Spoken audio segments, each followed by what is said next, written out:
இன்றைக்கி ராகி சிமிலி எப்படி பண்ணுறது பார்க்கலாம். அதுக்கு 1½ கப் ராகி மாவு.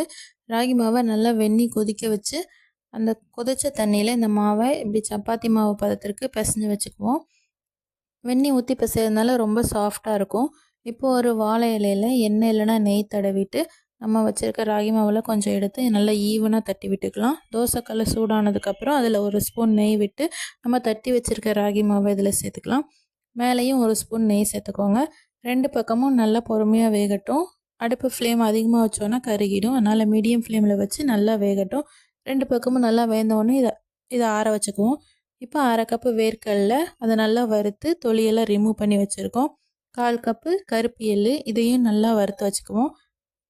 1/4 கப்பு பொட்டுக்கடலையே வறுக்க வேண்டாம், அப்படியே நம்ம யூஸ் பண்ணிக்கலாம். 1/2 கப்பு நாட்டு சர்க்கரை. இனிப்பு இன்னும் தேவைப்படுறவங்க இன்னும் கொஞ்சம் கூட சேர்த்துக்கோங்க. இப்போ நம்ம சுட்டு வச்சுருக்க ராகியை இந்த மாதிரி குட்டி குட்டி பீஸாக பிச்சு வச்சுக்கலாம். அப்போ தான் அரைக்கிறதுக்கு ஈஸியாக இருக்கும், நல்லா அரையவும் செய்யும்.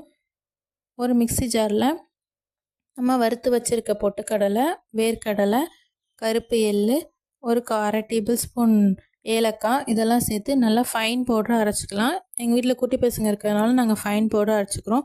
உங்களுக்கு தேவைப்பட்டதுன்னா இதை ஒரு ரவுண்டு மட்டும் விட்டுட்டு 1-2 அதை சேர்த்துங்கன்னா அதுவும் டேஸ்ட் நல்லா தான் இருக்கும். நாங்கள் இப்படி ஃபைன் பவுடராக அரைச்சி சேர்த்துருக்கோம்.